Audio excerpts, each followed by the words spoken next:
ಎಲ್ಲರಿಗೂ ನಮಸ್ಕಾರ. ಥಟ್ ಅಂತ ಹೇಳಿ ಕ್ವಿಜ್ ಕಾರ್ಯಕ್ರಮಕ್ಕೆ ತಮಗೆಲ್ಲ ಸ್ವಾಗತ. ಇಡೀ ಜಗತ್ತಿನಲ್ಲಿ ಭಾರತವು ಅತ್ಯಂತ ಶ್ರೀಮಂತ ದೇಶ. ಹಾಗಾಗಿ ಅನಾದಿ ಕಾಲದಿಂದಲೂ ವಿದೇಶಿಯರು ಭಾರತದ ಮೇಲೆ ದಂಡೆತ್ತಿ ಬಂದು ಇಲ್ಲಿರುವ ಸಂಪತ್ತನ್ನು ದೋಚಿಕೊಂಡು ಹೋಗಿದ್ದಾರೆ. ಹಾಗಾಗಿ ನಮ್ಮ ದೇಶದಲ್ಲಿ ಅನೇಕ ಯುದ್ಧಗಳು ನಡೆದಿವೆ. ಈ ಯುದ್ಧಗಳು ಯಾಕೆ ನಡೆದವು, ಯಾರ ನಡುವೆ ನಡೆದವು, ಯಾರು ಗೆದ್ದರು ಮತ್ತು ಈ ಯುದ್ಧದ ಪರಿಣಾಮ ಏನಾಯಿತು, ಇದು ತುಂಬ ಕುತೂಹಲಕರವಾದ ವಿಚಾರ. ಹಾಗಾಗಿ ಭಾರತ ದೇಶದಲ್ಲಿ ನಡೆದ ಯುದ್ಧಗಳ ಒಂದು ಸಂಕ್ಷಿಪ್ತ ಪಕ್ಷಿ ನೋಟವನ್ನು ಪಡೆಯೋದಕ್ಕೆ ನಾವು ಪ್ರಯತ್ನ ಪಡೋಣ. ಇವತ್ತಿನ ಕಾರ್ಯಕ್ರಮದಲ್ಲಿ ಭಾಗವಹಿಸಲು ಬಂದಿರುವ ಸ್ಪರ್ಧಿಗಳ ಪರಿಚಯವನ್ನು ಮೊದಲು ಮಾಡಿಕೊಂಡು ಪ್ರಶ್ನೆಗಳನ್ನು ಆರಂಭಿಸೋಣ. ನಮ್ಮ ಮೊದಲ ಸ್ಪರ್ಧಿ. ನಮಸ್ತೆ, ನನ್ನ ಹೆಸರು ರಮ್ಯಾ ಎಸ್. ನಾನು ಬೆಂಗಳೂರಿನ HBR ಬಡಾವಣೆಯ ನಿವಾಸಿ. ನಾನು ಪ್ರಸ್ತುತ IT ಕಂಪನಿಯೊಂದರಲ್ಲಿ HR ಆಗಿ ಕಾರ್ಯನಿರ್ವಹಿಸುತ್ತಿದ್ದೇನೆ. ರಮ್ಯಾ ಅವರಿಗೆ ಸ್ವಾಗತವನ್ನು ಕೋರ್ತಾ ಇದ್ದೇವೆ. ಮುಂದಿನ ಸ್ಪರ್ಧಿ. ನಾನು ಅಕ್ಷತಾ ಮುರುಗುನ್ನಿ. ನಾನು ವಿಜಯಪುರ ಜಿಲ್ಲೆಯಿಂದ ಬಂದಿದ್ದೇನೆ. ನಾನು ಹಾಸ್ಪಿಟಲ್ ಒಳಗೆ ಕೆಲಸ ಮಾಡುತ್ತೇನೆ.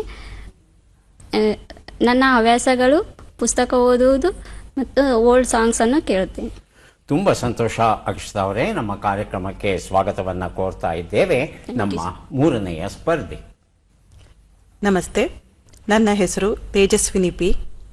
ನಾನು ವಿಶೇಷ ಶಿಕ್ಷಕಿಯಾಗಿ ಕೆಲಸ ಮಾಡ್ತಾ ಇದ್ದೇನೆ ಕನಕಪುರ ತಾಲೂಕಿನ ಕ್ಷೇತ್ರ ಶಿಕ್ಷಣಾಧಿಕಾರಿಗಳ ಕಚೇರಿಯಲ್ಲಿ. ಮೂಲತಃ ಹಾಸನ ಜಿಲ್ಲೆಯವಳು. ಈಗ ಪ್ರಸ್ತುತ ಬೆಂಗಳೂರಿನ ದೊಡ್ಡ ಕಲ್ಲಸಂದ್ರ ನಿವಾಸಿಯಾಗಿದ್ದು, ನನ್ನ ಹವ್ಯಾಸಗಳು ಸಂಗೀತ, ಸಾಹಿತ್ಯ ಹಾಗೂ ಪ್ರವಾಸ ಇತ್ಯಾದಿ. ತೇಜಸ್ವಿನಿ ಅವರಿಗೆ ಸ್ವಾಗತವನ್ನು ಕೋರ್ತಾ ಇದ್ದೇವೆ. ಮೂವರು ಸಿದ್ಧವಾಗಿದ್ದರೆ ಕಾರ್ಯಕ್ರಮ ಆರಂಭಿಸೋಣ. ಮೊದಲಿಗೆ ನಿಯಮಗಳನ್ನು ಒಂದು ಸಲ ನೋಡಿಬಿಡೋಣ. ಒಟ್ಟು 12 ಪ್ರಶ್ನೆಗಳು. ಮೊದಲು ಬಜರ್ ಒತ್ತಿದವರಿಗೆ ಉತ್ತರ ನೀಡುವ ಅವಕಾಶ. ಪ್ರತಿ ಸರಿ ಉತ್ತರಕ್ಕೆ ಒಂದು ಪುಸ್ತಕ ಬಹುಮಾನ. ಆಯ್ಕೆಗಳು ಬರುವ ಮೊದಲೇ ಬಜರ್ ಒತ್ತಿ ಸರಿ ಉತ್ತರ ನೀಡಿದರೆ 2 ಪುಸ್ತಕ ಬಹುಮಾನ. 100 ಅಂಕ ಗಳಿಸಿದವರಿಗೆ ಒಂದು ಪುಸ್ತಕ. ವಿಶೇಷ ಬಹುಮಾನ. ನಕಾರಾತ್ಮಕ ತಂತ್ರಗಳಿಗೆ ಅವಕಾಶವಿಲ್ಲ. ಇಂದಿನ ಕಾರ್ಯಕ್ರಮದ ಮೊದಲ ಪುಸ್ತಕ, ಮೊದಲ ಪ್ರಶ್ನೆಯನ್ನು ನೋಡೋಣ. ಲೋಕ ಸಮೀಕ್ಷೆ, ಲೋಕಜೀವನ ಸಂಬಂಧಿ ಅಂಕಣ ಬರಹಗಳು. ವಿ ಸೀತಾರಾಮಯ್ಯ ಅವರು ಬರೆದಿರುವಂಥದ್ದು. ಮೊದಲ ಪ್ರಶ್ನೆ ಈಗ ಬಂತು. ಲಭ್ಯ ದಾಖಲೆಗಳ ಅನ್ವಯ ಭಾರತದಲ್ಲಿ ಮೊದಲ ಯುದ್ಧವು ಕ್ರಿಸ್ತಪೂರ್ವ 14ನೇ ಶತಮಾನದಲ್ಲಿ ನಡೆಯಿತು ಎನ್ನಲಾಗಿದೆ. ಯಾರ ನಡುವೆ ನಡೆಯಿತು ಅನ್ನೋದನ್ನು ತಿಳ್ಕೋಬೇಕು. ಆಯ್ಕೆಗಳು ಈಗ ಬಂತು. ಭರತರು ದಾಶರಾಜ್ಞರು, ಕೌರವರು ದಾಶರಾಜ್ಞರು, ಭರತರು ಪಾಂಡವರು, ಭರತರು ಕೌರವರು. ಮೊದಲಿಗೆ ತೇಜಸ್ವಿನಿ, ಆನಂತರ ರಮ್ಯಾ. ಸರ್, ಮೂರನೆಯದು ಭರತರು ಪಾಂಡವರು. ರಮ್ಯಾ. ಆಪ್ಷನ್ 4 ಭರತರು ಕೌರವರು. ಭರತರು ಕೌರವರು ಅಂತ ಹೇಳ್ತಾ ಇದ್ದಾರೆ. ಉತ್ತರವನ್ನು ನೋಡೋಣ. ಆದರೆ ಸರಿಯಾದ ಉತ್ತರ ಭರತರು ಮತ್ತು ದಾಶರಾಜ್ಞರು ಅನ್ನೋದು ಸರಿಯಾದ ಉತ್ತರ ಆಗಿತ್ತು. ಋಗ್ವೇದ ಕಾಲ, ಋಗ್ವೇದದ 7ನೇ ಮಂಡಲದಲ್ಲಿ ಈ ಯುದ್ಧದ ವರ್ಣನೆ ಬರುತ್ತೆ. ಮಹಾಭಾರತ ನಡೆಯುವ ಮೊದಲು ಪೂರ್ವಭಾವಿಯಾಗಿ ನಡೆಯುವ ಒಂದು ಮಿನಿ ಮಹಾಭಾರತ ಅನ್ನುವ ವರ್ಣನೆ ಉಂಟು. ಭರತರು, ಅವರ ಕಡೆ ಸುದಾಸ ಅಂತಕ್ಕಂಥ ಒಬ್ಬ ರಾಜ, ಉಳಿದ 10 ಜನ ಅರಸರು. ಈ ಸುದಾಸ ಮತ್ತು 10 ಜನ ಅರಸರು. ದಾಶರಾಜ್ಞರು ಅಂದರೆ 10 ಜನ ರಾಜರ ನಡುವೆ ನಡೆಯುವಂಥ ಒಂದು ಯುದ್ಧ. ಪಂಜಾಬಲ್ಲಿ ಇವತ್ತು ರಾವಿ ನದಿ ಅಂತ ಏನು ಹರಿತಾ ಇದೆ, ಆವಾಗ ಇದನ್ನು ಪರುಷ್ಣಿ ನದಿ ಅಂತ ಕರೀತಾ ಇದ್ರು. ಈ ನದಿಯ ದಡದಲ್ಲಿ ದೊಡ್ಡ ಹೋರಾಟ ನಡೆಯುತ್ತೆ. ಈ ಹೋರಾಟದಲ್ಲಿ ದಾಶರಾಜ್ಞರು ಸೋಲ್ತಾರೆ. ಭರತರ ಕಡೆ ಇದ್ದಂಥ ಸುದಾಸ ಗೆಲ್ತಾನೆ. ಈ ಯುದ್ಧದ ಪರಿಣಾಮ ಏನಾಗುತ್ತೆ ಅಂತ ಹೇಳ್ತಂದರೆ, ಮೊದಲ ಬಾರಿಗೆ ಭಾರತದಲ್ಲಿ ಕುರು ಸಾಮ್ರಾಜ್ಯ ಅನ್ನೋದು ರೂಪುಗೊಳ್ಳುತ್ತೆ. ಅದಕ್ಕೆ ಮೊದಲು ಕುರು ಸಾಮ್ರಾಜ್ಯ ಅಂತ ಯಾವುದೂ ಇರಲಿಲ್ಲ.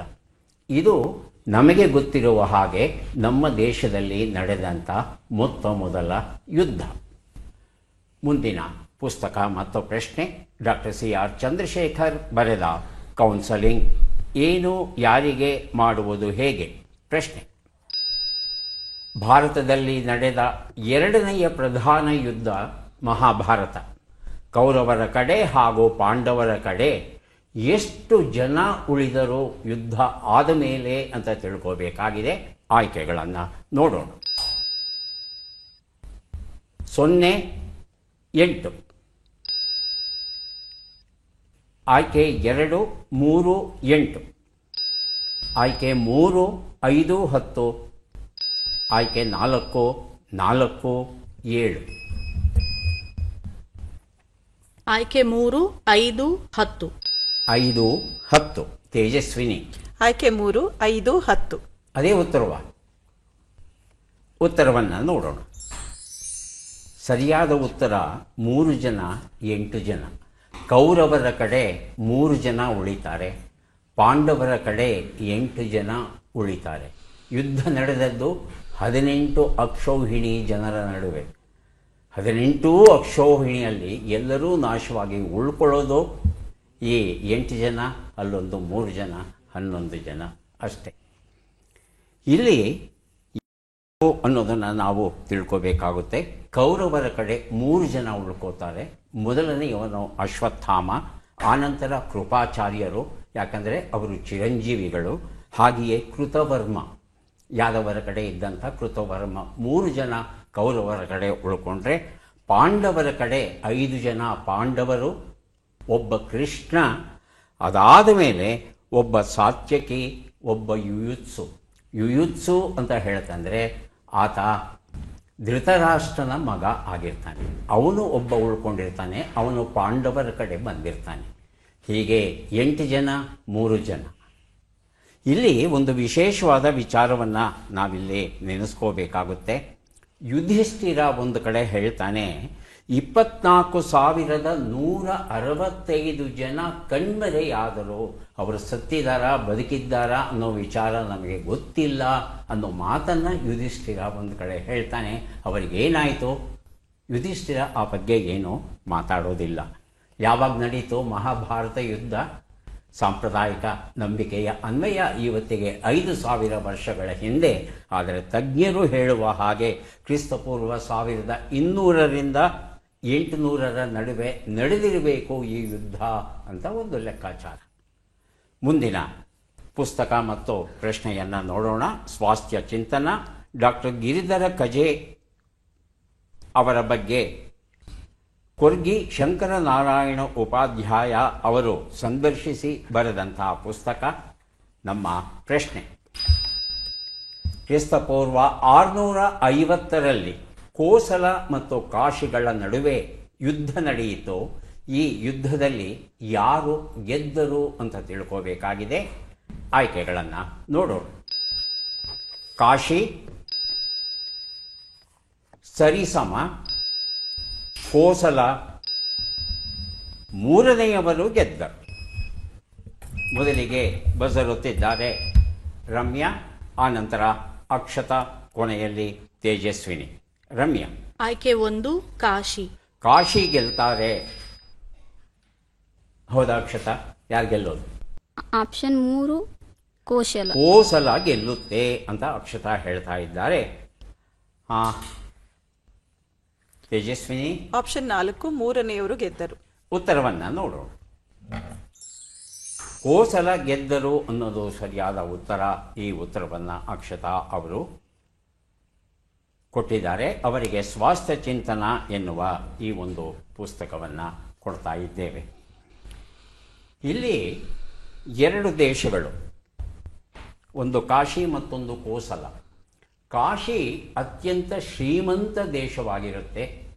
ಧಾರ್ಮಿಕ ಕೇಂದ್ರವೂ ಹೌದು, ಹಾಗೆಯೇ ವಾಣಿಜ್ಯ ಕೇಂದ್ರವೂ ಹೌದು.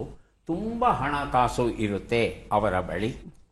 ಇದರ ಪರಿಣಾಮ ಏನು ಅಂತ ಹೇಳ್ತಂದರೆ ಕಾಶಿ ಶಾಶ್ವತವಾಗಿ ಕೋಸಲದ ಒಳಗೆ ಸೇರಿಕೊಂಡು ಬಿಡುತ್ತೆ. ಮುಂದಿನ ಪುಸ್ತಕ ಮನ್ವಂತರ ಎನ್ನುವ ಕಥಾ ಸಂಕಲನ. ಮಂಗಳಾ ಪ್ರಸಾದ್ ಇದನ್ನು ಬರೆದಿದ್ದಾರೆ. ನಮ್ಮ ಪ್ರಶ್ನೆ: ಗಣಸಂಘಗಳಾದ ಕಾಲಾಮ, ಶಾಕ್ಯ, ಕೋಳಿಯಾಗಳನ್ನು ಯಾವ ದೇಶವು ಗೆದ್ದುಕೊಂಡಿತು? ಆಯ್ಕೆಗಳನ್ನು ನೋಡೋಣ. ಕಾಶಿ, ಮತ್ಸ್ಯ, ಮಗಧ. ಹೇಳಿ ತೇಜಸ್ವಿನಿ. ಆಪ್ಷನ್ 3 ಮಗಧ. ಆಯ್ಕೆ 4 ಕೋಸಲ. ರಮ್ಯಾ? ಆಪ್ಷನ್ 4 ಕೋಸಲ. ಕೋಸಲ. ಉತ್ತರವನ್ನು ನೋಡೋಣ. ಕೋಸಲ ಅನ್ನೋದು ಸರಿಯಾದ ಉತ್ತರ. ಮನ್ವಂತರ ಈ ಪುಸ್ತಕವನ್ನು ರಮ್ಯಾ ಅವರಿಗೆ ಕೊಟ್ಟಿದ್ದೆವು. ಕ್ರಿಸ್ತಪೂರ್ವ 600ರಿಂದ ಕ್ರಿಸ್ತಪೂರ್ವ 550 ನಡುವೆ ಅನೇಕ ಜನಪದಗಳು ಇರುತ್ತೆ. ಅವುಗಳಲ್ಲಿ ಬಹಳ ಮುಖ್ಯವಾದದ್ದು ಮಲ್ಲ, ಲಿಚ್ಛವಿ, ವಿದೇಹ, ಭೋಜ. ಇವೆಲ್ಲ ಗಣಸಂಘಗಳು. ಗಣಸಂಘ ಅಂದರೆ ಒಂದು ರೀತಿಯ ಪ್ರಜಾಪ್ರಭುತ್ವ ವ್ಯವಸ್ಥೆ ಇರುತ್ತೆ. ರಾಜ ಅನ್ನೋನು ಇರೋದಿಲ್ಲ ಅಲ್ಲಿ. ಇಂತಹ ಒಂದು ವ್ಯವಸ್ಥೆಯಲ್ಲಿ ಈ ಮತ್ಸ್ಯ, ಕಾಶಿ, ಮಗಧ ಇವೆಲ್ಲವೂ ಇರಬೇಕಾದರೆ ಯಥಾ ಪ್ರಕಾರ ಕೋಸಲಕ್ಕೆ ಅನಿಸುತ್ತೆ ಈ ಎಲ್ಲ ಗಣಸಂಘಗಳು ಇರೋದು ಅತ್ಯಂತ ಮೆಕ್ಕಲು ಮಣ್ಣಿನ ಪ್ರದೇಶ, ಗಂಗಾ ಯಮುನಾ ಬಯಲು ಪ್ರದೇಶದಲ್ಲಿ, ನದಿ ಬಯಲು ಪ್ರದೇಶದಲ್ಲಿ ಇರೋದ್ರಿಂದ ಚೆನ್ನಾಗಿ ಬೆಳೆಯಬಹುದು. ವಾಣಿಜ್ಯ ವ್ಯವಹಾರ ಚೆನ್ನಾಗಿ ನಡೀತಾ ಇದೆ ಗಣಸಂಘಗಳಲ್ಲಿ. ಹಾಗಾಗಿ ಇವೆಲ್ಲವನ್ನೂ ಆಕ್ರಮಿಸಿಕೊಂಡ್ರೆ ತಾನು ಶ್ರೀಮಂತ ದೇಶ ಆಗಬಹುದು ಅನ್ನೋ ಹಿನ್ನೆಲೆಯಲ್ಲಿ ಕೋಸಲ ಯುದ್ಧವನ್ನು ಮಾಡಿ ಈ ಎಲ್ಲ ಗಣಸಂಘಗಳನ್ನು ನಾಶ ಮಾಡುತ್ತೆ. ಆದರೆ ಎಲ್ಲೋ ಒಂದು ಕಡೆಗೆ ವಿಧಿ ಅನ್ನೋದು ಇರುತ್ತಲ್ಲ. ಕೋಸಲ ಇಷ್ಟೆಲ್ಲ ವಿಜೃಂಭಿಸುತ್ತಲ್ಲ. ಮಗಧದ ಕಡೆಯಿಂದ ಅಜಾತಶತ್ರು ಅಂತ ಬಂದವನು ಈ ಕೋಸಲವನ್ನು ಗೆಲ್ತಾನೆ. ಇದು ಒಂದು ವಿಧಿಯ ವೈಚಿತ್ರ್ಯ. ಮುಂದಿನ ಪುಸ್ತಕ ಕಥಾ ಚಿಂತನ, ಮನೋಮಂಥನ. ಮಾತಾ ತ್ಯಾಗಮಯಿ ಬರೆದಿರುವಂಥ ಪುಸ್ತಕ. ಪ್ರಶ್ನೆ: ಕ್ರಿಸ್ತಪೂರ್ವ 575ರಲ್ಲಿ ಗಾಂಧಾರ ಮತ್ತು ಅವಂತಿ ದೇಶಗಳ ನಡುವೆ ಯುದ್ಧ ನಡೆಯುತ್ತದೆ. ಮುಖ್ಯ ಕಾರಣವೇನು? ಆಯ್ಕೆಗಳನ್ನು ನೋಡೋಣ. ಸಿಂಧೂ ನದಿಯ ನೀರಿನ ಹೋರಾಟ, ಗಂಗಾ ಬಯಲು ಪ್ರದೇಶದ ನಿಯಂತ್ರಣ, ರಾಜ್ಯ ವಿಸ್ತರಣೆಯ ಮಹತ್ವಾಕಾಂಕ್ಷೆ, ವಾಣಿಜ್ಯ ಮಾರ್ಗಗಳ ನಿಯಂತ್ರಣ. ತೇಜಸ್ವಿನಿ ಮತ್ತು ರಮ್ಯಾ. ವಾಣಿಜ್ಯ ಮಾರ್ಗಗಳ ನಿಯಂತ್ರಣ. ಆಯ್ಕೆ 4. ರಮ್ಯಾ? ಆಯ್ಕೆ 4. ಉತ್ತರವನ್ನು ನೋಡೋಣ. ವಾಣಿಜ್ಯ ಮಾರ್ಗಗಳ ನಿಯಂತ್ರಣ ಅನ್ನೋದು ಸರಿಯಾದ ಉತ್ತರ. ಕಥಾ ಚಿಂತನ, ಮನೋಮಂಥನ ಈ ಒಂದು ಪುಸ್ತಕವನ್ನು ತೇಜಸ್ವಿ ಅವರಿಗೆ ಕೊಟ್ಟಿದ್ದೆ. ವಾಯುವ್ಯ ಭಾರತ ಏನಿದೆ, ಆ ವಾಯುವ್ಯ ಭಾರತದ ಮೂಲಕ ಭಾರತದ ವ್ಯಾಪಾರಿಗಳು ಪರ್ಷಿಯಾ ಮತ್ತು ರೋಮ್, ಯುರೋಪ್ ಮುಂತಾದ ದೇಶಗಳ ಜೊತೆ ವಾಣಿಜ್ಯ ವ್ಯವಹಾರಗಳನ್ನು ನಡೆಸ್ತಾ ಇರ್ತಾರೆ. ಹಾಗಾಗಿ ಆ ಗಾಂಧಾರ ವಾಯುವ್ಯ ಭಾರತ ಬಹಳ ಮುಖ್ಯವಾದಂಥ ಒಂದು ಸ್ಥಳ ಆಗಿರುತ್ತೆ. ಹಾಗಾಗಿ ಈ ಎರಡು ದೇಶಗಳ ನಡುವೆ, ಗಾಂಧಾರ ಮತ್ತು ಅವಂತಿಯ ನಡುವೆ ಯುದ್ಧ ನಡೆಯುತ್ತೆ. ಈ ಯುದ್ಧ ನಡೆದು ವಾಣಿಜ್ಯ ಮಾರ್ಗಗಳ ಮೇಲೆ ಒಂದು ಪ್ರಭುತ್ವವನ್ನು ಸಾಧಿಸುತ್ತೆ ಈ ಅವಂತಿ ದೇಶ. ಇಬ್ಬರಿಗೂ ಭಾಗಶಃ ಗೆಲುವು ವಾಸ್ತವದಲ್ಲಿ ಹೇಳಬೇಕಾದರೆ. ಹಾಗಾಗಿ ಕೆಲವು ಮಾರ್ಗಗಳನ್ನು ಅವರು ವಶಪಡಿಸ್ಕೊಂಡ್ರೆ ಕೆಲವು ಮಾರ್ಗಗಳನ್ನು ಇವರು ವಶಪಡಿಸ್ಕೋತಾರೆ.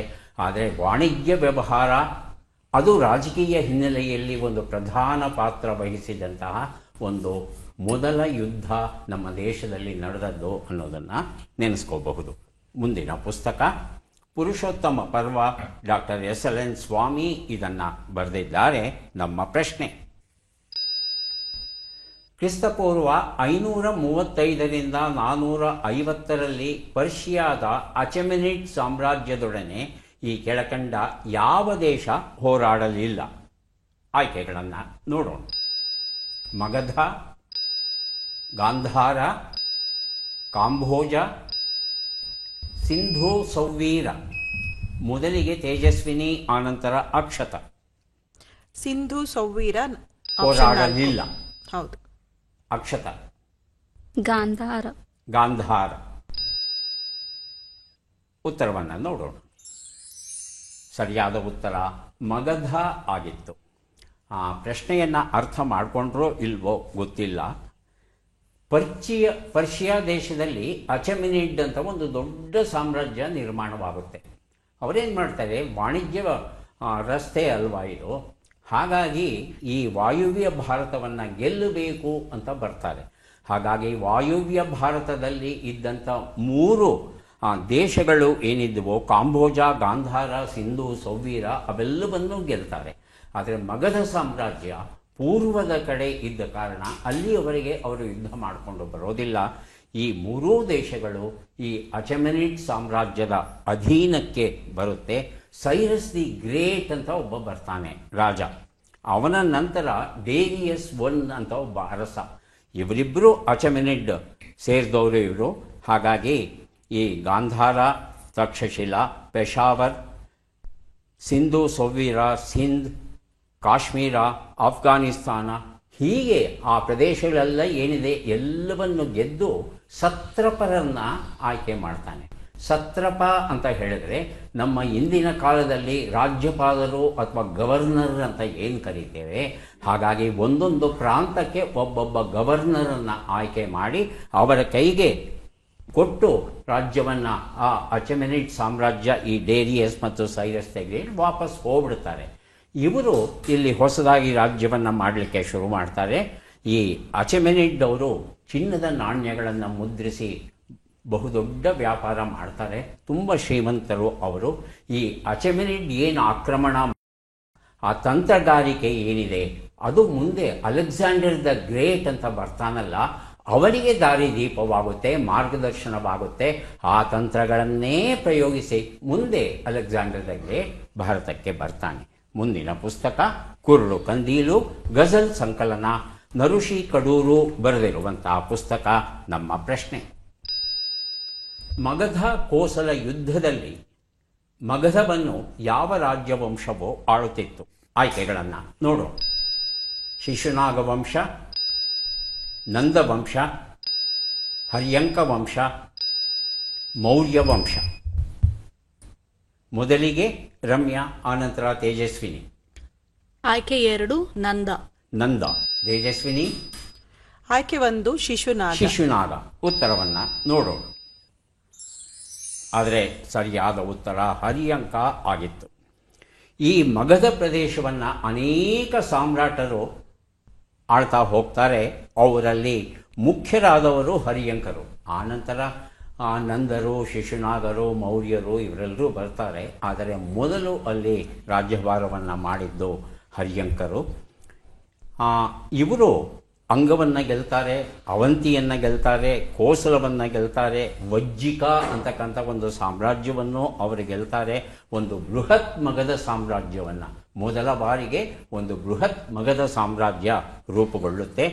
ಬಿಂಬಿಸಾರ ಅನ್ನೋನು ಈ ಮಗಧ ಸಾಮ್ರಾಜ್ಯದ ಮೊದಲ ಅರಸ.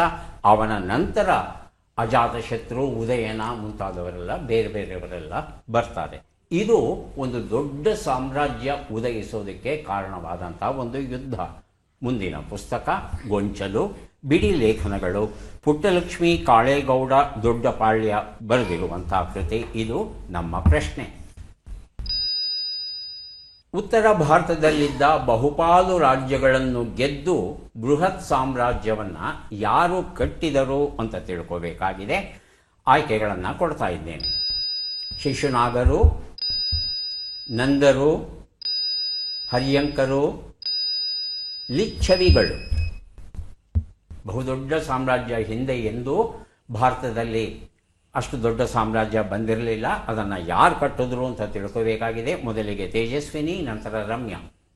ಆಪ್ಷನ್ 2 ನಂದರು. ನಂದರು. ರಮ್ಯಾ. ಆಪ್ಷನ್ 1 ಶಿಶುನಾಗರು. ಉತ್ತರವನ್ನು ನೋಡೋಣ. ನಂದರು ಅನ್ನೋದು ಸರಿಯಾದ ಉತ್ತರ. ಇವರು ಹರ್ಯಂಕರು ದೊಡ್ಡ ಸಾಮ್ರಾಜ್ಯವನ್ನು ಕಟ್ತಾರೆ ನಿಜ. ಅವರಿಗಿಂತಲೂ ಬೃಹತ್ತಾದ ಸಾಮ್ರಾಜ್ಯವನ್ನು ನಂದರು ಕಟ್ತಾರೆ. ಅದರಲ್ಲಿ ಘನನಂದ ಅಂತ ಬರ್ತಾನೆ. ಮಹಾಪದ್ಮನಂದ ಅನ್ನುವನು ಮೊದಲನೇ ನಂದ ಅರಸ. ಅವನು ಮಿಥಿಲಾ ದೇಶವನ್ನು, ಕಾಶಿ ದೇಶವನ್ನು, ಇಕ್ಷ್ವಾಕು ಅಂತ ವಂಶಸ್ಥರಿರ್ತಾರೆ ಅವರನ್ನು, ಪಾಂಚಾಲರನ್ನು, ಶೌರಸೇನರನ್ನು, ಕುರುಗಳನ್ನು, ಹೈಹಯರನ್ನು, ವೀತಿಹೋತ್ರರನ್ನು, ಕಳಿಂಗರನ್ನು, ಅಶ್ಮಕರನ್ನು, ಹೀಗೆ ಈ ಉತ್ತರ ಭಾರತ, ಮಧ್ಯ ಭಾರತ, ಹೆಚ್ಚು ಕಡಿಮೆ ಪೂರ್ವ ಭಾರತದವರೆಗೆ ಯಾವ ಯಾವ ಅರಸು ಮನೆತನಗಳಿದ್ದವೋ ಅವೆಲ್ಲವನ್ನೂ ಗೆದ್ದು ಒಂದು ಬೃಹತ್ತಾದ ಸಾಮ್ರಾಜ್ಯವನ್ನು ಮೊದಲ ಬಾರಿಗೆ ನಂದರು ಕಟ್ತಾರೆ. ಇದು ನಮ್ಮ ಇತಿಹಾಸದಲ್ಲಿ ನಡೆದಂಥ ಒಂದು ಬಹು ಮುಖ್ಯವಾದಂಥ ಒಂದು ಘಟನೆ. ಮುಂದೆ ಕೊಡ್ತಾ ಇದ್ದೇವೆ ಸಮರಸಭೆ ಜೀವನ ಎನ್ನುವ ಪುಸ್ತಕ. ಡಾಕ್ಟರ್ ಎ ಮಾಧವ ಉಡುಪ ಇದನ್ನು ಬರೆದಿದ್ದಾರೆ. ಪ್ರಶ್ನೆ: ನಂದ ರಾಜವಂಶವನ್ನು ಯಾರು ನಿರ್ಮೂಲನ ಮಾಡಿ ತಮ್ಮದೇ ಆದ ಸಾಮ್ರಾಜ್ಯವನ್ನು ಸ್ಥಾಪಿಸಿದರು? ಆಯ್ಕೆಗಳನ್ನು ನೋಡೋಣ. Seleucus, Chandragupta, Alexander, Prithviraj. ಮೊದಲಿಗೆ ತೇಜಸ್ವಿನಿ, ಆನಂತರ ರಮ್ಯಾ. ಆಪ್ಷನ್ 2 ಚಂದ್ರಗುಪ್ತ. ಚಂದ್ರಗುಪ್ತ. ರಮ್ಯಾ? ಆಪ್ಷನ್ 4 ಪೃಥ್ವಿರಾಜ. ಉತ್ತರವನ್ನು ನೋಡೋಣ. ಚಂದ್ರಗುಪ್ತ ಅನ್ನೋದು ಸರಿಯಾದ ಉತ್ತರ. ತೇಜಸ್ವಿನಿ ಅವರು ಈ ಉತ್ತರ ಕೊಟ್ಟಿದ್ದಾರೆ. ಸಮರಸಭೆ ಜೀವನ ಈ ಒಂದು ಪುಸ್ತಕವನ್ನು ಕೊಟ್ಟಿದ್ದೇನೆ. ನಂದರು ಬೃಹತ್ತಾದ ಸಾಮ್ರಾಜ್ಯವನ್ನು ಕಟ್ಟಿರ್ತಾರೆ ನಿಜ, ಆದರೆ ನಂದರನ್ನೂ ಮೀರಿಸುವಂಥ ಒಂದು ಮಹಾ ಸಾಮ್ರಾಜ್ಯವನ್ನು ಕಟ್ತಾನೆ ಚಂದ್ರಗುಪ್ತ. ಮೌರ್ಯ ವಂಶವನ್ನು ಆರಂಭಿಸ್ತಾನೆ. ಚಂದ್ರಗುಪ್ತ ಮೌರ್ಯ ಅನ್ನೋ ಹೆಸರಲ್ಲಿ ಆತ ಪ್ರಸಿದ್ಧನಾಗಿದ್ದಾನೆ. ಯಾವ ರೀತಿ ಚಾಣಕ್ಯ ಈ ಸಾಮ್ರಾಜ್ಯವನ್ನು ಕಟ್ಟೋದಕ್ಕೆ ನೆರವಾದ ನಮಗೆ ಗೊತ್ತಿದೆ. ನಂದರು ಅವಮಾನ ಮಾಡ್ತಾರೆ ಚಾಣಕ್ಯರಿಗೆ. ಹಾಗಾಗಿ ಚಾಣಕ್ಯರು ಚಂದ್ರಗುಪ್ತನ ಜೊತೆ ಸೇರಿಕೊಂಡು ಈ ಒಂದು ಬೃಹತ್ ಸಾಮ್ರಾಜ್ಯವನ್ನು ಕಟ್ತಾರೆ. ಧನನಂದ ಅನ್ನೋನು ನಂದರ ಕಡೆ ಇರ್ತಾನೆ. ಚಂದ್ರಗುಪ್ತ ಮತ್ಸ್ಯರನ್ನ, ಕಳಿಂಗರನ್ನ, ಬಾಹ್ಲಿಕರನ್ನ, ಕಿರಾತರು, ಪಾರಸಿಕರು, ಕಂಬೋಜರು, ಶಕರು, ಗ್ರೀಕರು, ಹೀಗೆ ಇವರೆಲ್ಲರೂ ಒಂದು ಸೈನ್ಯವನ್ನು ಮಾಡ್ಕೊಂಡು ತಂದರೆ, ಮತ್ತೊಂದು ಕಡೆಗೆ ಧನನಂದ, ಅಮಾತ್ಯ ರಾಕ್ಷಸ, ಬದ್ಧಸಾಲ, ಹೀಗೆ ಇನ್ನೊಂದು ಕಡೆ ಎರಡು ಮಹಾ ಸೈನ್ಯದ ನಡುವೆ ಯುದ್ಧ ನಡೆಯುತ್ತೆ. ಈ ಯುದ್ಧದಲ್ಲಿ ಚಂದ್ರಗುಪ್ತ ಮೌರ್ಯ ಗೆಲ್ತಾನೆ. ಅವನು ಗೆದ್ದು ಬಿಟ್ಟು ದೊಡ್ಡ ಸಾಮ್ರಾಜ್ಯವನ್ನು ಸ್ಥಾಪಿಸ್ತಾನೆ. ಆತ ಎಲ್ಲಿಯವರೆಗೆ ಇತ್ತು ಚಂದ್ರಗುಪ್ತ ಮೌರ್ಯನ ಸಾಮ್ರಾಜ್ಯ ಅಂತ ಹೇಳ್ತಂದ್ರೆ ಕರ್ನಾಟಕದವರೆಗೆ ಆತ ತನ್ನ ಸಾಮ್ರಾಜ್ಯವನ್ನು ವಿಸ್ತರಿಸ್ತಾನೆ. ಹೆಚ್ಚು ಕಡಿಮೆ ಕಾಶ್ಮೀರದಿಂದ ಹಿಡಿದು ನಮ್ಮ ಅರ್ಧ ಕರ್ನಾಟಕದವರೆಗೆ, ಉತ್ತರ ಕರ್ನಾಟಕ ಅಂತ ಏನು ಕರಿತೇವೆ, ಅಲ್ಲಿಯವರೆಗೆ ಅವನ ಸಾಮ್ರಾಜ್ಯ ವಿಸ್ತಾರವಾಗಿತ್ತು.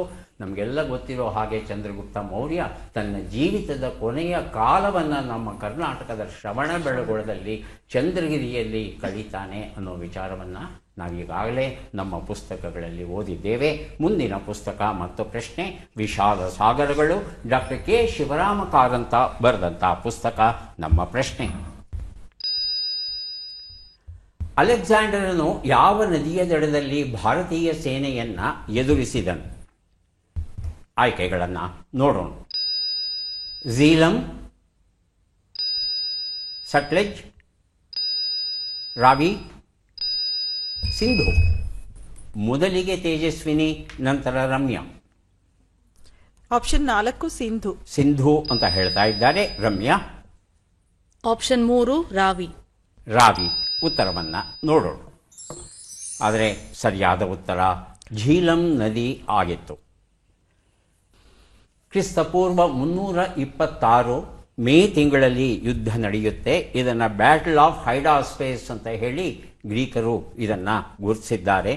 ಮ್ಯಾಸಿಡೋನಿಯಾ ಸಾಮ್ರಾಜ್ಯ ಒಂದು ಕಡೆ, ಇನ್ನೊಂದು ಕಡೆ ಚಂದ್ರಗುಪ್ತ ಮೌರ್ಯ ಅರಸರು ಒಂದು ಕಡೆ ಇರ್ತಾರೆ. ಅವರಲ್ಲಿ ಬಹಳ ಮುಖ್ಯರಾದವರು ಅಂದರೆ ಅಶ್ವಕರು, ಗುರೀನರು, ಪೌರವರು, ಮಲ್ಲಿಯಾನರು ಅಂತ ಈ ಕಡೆ ಇರ್ತಾರೆ ಭಾರತದ ಕಡೆಗೆ. ಆ ಕಡೆ ಮ್ಯಾಸಿಡೋನಿಯನ್ ಇರ್ತಾರೆ. ಇವರನ್ನು ಎದುರಿಸಿದವರಲ್ಲಿ ಬಹಳ ಮುಖ್ಯನಾದ ಅರಸ ಅಂದರೆ ಪುರೂರವ. ಪುರೂರವ ಮತ್ತು ಆತನ ಮಕ್ಕಳು ಯುದ್ಧ ನಡೆಯುತ್ತೆ. ಈ ಯುದ್ಧದಲ್ಲಿ ಅಲೆಕ್ಸಾಂಡರ್ ಗೆಲ್ತಾನೆ, ಪುರೂರವ ಸೋಲ್ತಾನೆ.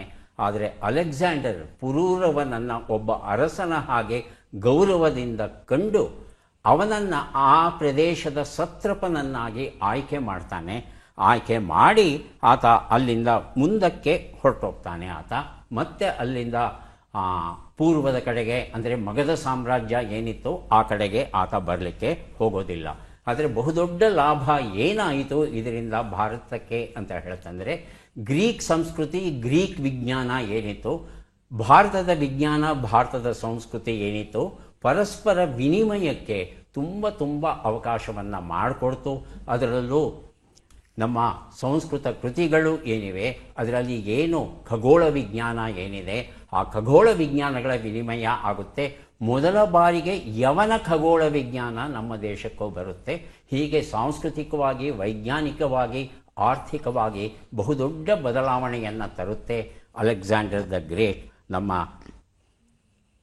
ದೇಶಕ್ಕೆ ಬಂದದ್ದರಿಂದ. ಬೆಂಗಳೂರು ಮಾಫಿಯಾ ಎನ್ನುವ ಪುಸ್ತಕ, ಪ್ರೇಮಶೇಖರ್ ಇದನ್ನು ಬರೆದಿದ್ದಾರೆ. ಪ್ರಶ್ನೆ: ಚಂದ್ರಗುಪ್ತನು ವಾಯುವ್ಯ ಭಾರತವನ್ನು ಗೆಲ್ಲಲು ಹೊರಟಾಗ ಅಲ್ಲಿ ಗ್ರೀಕರ ಪರವಾಗಿ ರಾಜ್ಯಭಾರವನ್ನು ಮಾಡುತ್ತಿದ್ದ ಯಾರನ್ನ ಸೋಲಿಸಿದ? ಆಯ್ಕೆಗಳನ್ನು ನೋಡೋಣ. Darius 1, Cyrus the great, Seleucus Nicator 1, Leonidas. ಮೊದಲಿಗೆ ತೇಜಸ್ವಿನಿ, ನಂತರ Akshata. Tejaswini. Option 2 Cyrus the great. Akshata. Option 2 Cyrus the great. ಅವರು ಕೊಟ್ಟ ಉತ್ತರ ನೀವು ಕೊಡ್ತು ಅಂದರೆ ಪುಸ್ತಕ ಅವರಿಗೆ ಹೋಗುತ್ತೆ, ನಿಮಗೆ ಬರಲ್ಲ. ಯಾವತ್ತಿಗೂ ಮೂರನೇ ಉತ್ತರಕ್ಕೆ ಪ್ರಯತ್ನಿಸಬೇಕು. ನೋಡೋಣ ಉತ್ತರವನ್ನು. ಆದರೆ ಸರಿಯಾದ ಉತ್ತರ ಸೆಲ್ಯೂಕಸ್ ನಿಕೇಟರ್ ಆಗಿತ್ತು. ಅಲೆಕ್ಸಾಂಡರ್ ಏನು ಮಾಡ್ತಾನೆ, ವಾಪಸ್ಸು ಹೋಗಬೇಕಾದ್ರೆ ಈ ಸೆಲ್ಯೂಕಸ್ ನಿಕೇಟರ್ ಅಂತ ಯಾರಿರ್ತಾನೆ ಅವನಿಗೆ ಆ ಒಂದು ಪ್ರದೇಶದ ಅಧಿಕಾರವನ್ನು ಕೊಟ್ಟು ಹೋಗಿರ್ತಾನೆ. ಇಂದಿನ ಆಫ್ಘಾನಿಸ್ತಾನದ ಪ್ರದೇಶ ಏನಿರುತ್ತೆ ಅಲ್ಲಿಯವರೆಗೆ ಗೆದ್ದಿರ್ತಾನೆ ಆತ. ಹಾಗಾಗಿ ಚಂದ್ರಗುಪ್ತ ಮೌರ್ಯ ನೇರವಾಗಿ ಸೆಲ್ಯೂಕಸ್ ನಿಕೇಟರ್ ಮೇಲೆ ಯುದ್ಧಕ್ಕೆ ಹೊರಟು ಅವನನ್ನು ಗೆಲ್ಲುತ್ತಾನೆ. ಗೆದ್ದು ಬಿಟ್ಟು ಇನ್ನೂ ಬೃಹತ್ತಾದ ಸಾಮ್ರಾಜ್ಯವನ್ನು ನಿರ್ಮಿಸ್ತಾನೆ. ಎಲ್ಲಿಯವರೆಗೆ ಇತ್ತು ಅಂದರೆ, ಪೂರ್ವದಲ್ಲಿ ಬಂಗಾಳದಿಂದ ಆರಂಭವಾಗಿ ಪಶ್ಚಿಮದಲ್ಲಿ ಆಫ್ಘಾನಿಸ್ತಾನದವರೆಗೆ ಯುದ್ಧ ಇವನ ಸಾಮ್ರಾಜ್ಯ ಹರಡಿರುತ್ತೆ. ಬಹುದೊಡ್ಡ ಸಾಮ್ರಾಜ್ಯ. ಸೆಲ್ಯೂಕಸ್ ನಿಕೇಟರ್ಗೆ 500 ಆನೆಗಳನ್ನು ಕೊಡ್ತಾನೆ. 500 ಆನೆಗಳನ್ನು ಕೊಟ್ಟು ಅರಕೋಸಿಯಾ, ಗೆಡ್ರೋಸಿಯಾ, ಪ್ಯಾರೋಪಾಮಾ ಇಸಿಡೆ ಅಂತಕ್ಕಂಥ 3 ಭೂಪ್ರದೇಶಗಳನ್ನು ಬದಲಿಗೆ ಪಡ್ಕೋತಾನೆ. 500 ಆನೆ ಕೊಟ್ಟು 3 ಪ್ರದೇಶಗಳನ್ನು ತಗೋತಾನೆ. ಜೊತೆಗೆ ಆ ಸೆಲ್ಯೂಕಸ್ನ ಮಗಳನ್ನು ಮದುವೆಯಾಗಿ ಒಂದು ವೈವಾಹಿಕ ಸಂಬಂಧವನ್ನು ಮಾಡಿಕೊಂಡು ಗೆದ್ದೆ ಸೋತೆ ಅನ್ನೋದಕ್ಕಿಂತ ಇಬ್ಬರು ನೆಮ್ಮದಿಯಿಂದ ಇರೋಣ ಅನ್ನೋ ಒಂದು ತೀರ್ಮಾನಕ್ಕೆ ಬರ್ತಾರೆ. ಸಾಂದ್ರಕೋಟೋಸ್ ಅಂತ ಗ್ರೀಕರು, ಅವರ ಸಾಹಿತ್ಯದಲ್ಲಿ ಚಂದ್ರಗುಪ್ತನ ಬಗ್ಗೆ ಮಾಹಿತಿ ಬರುತ್ತೆ.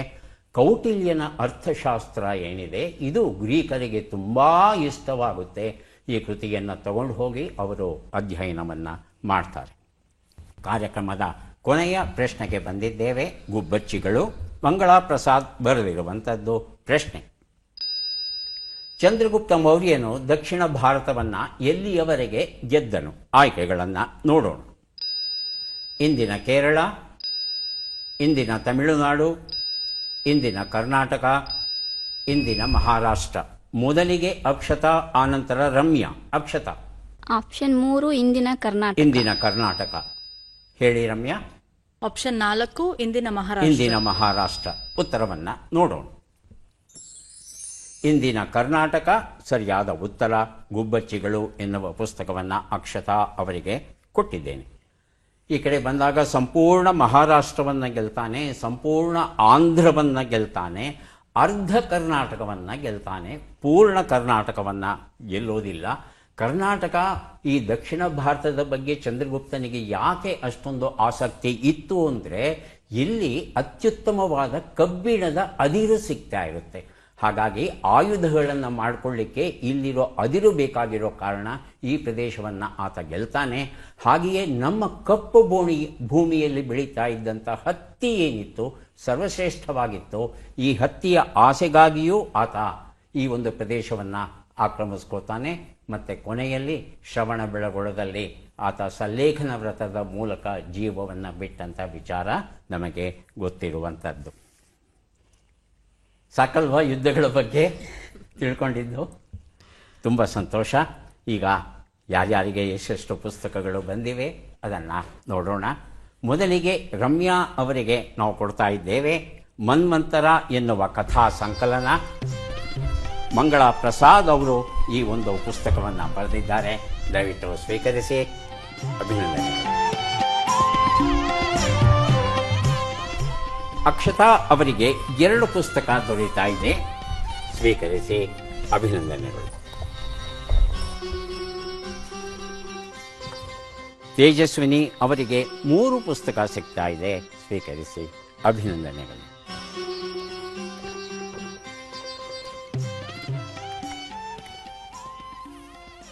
ಮತ್ತೆ ಭೇಟಿಯಾಗೋಣ.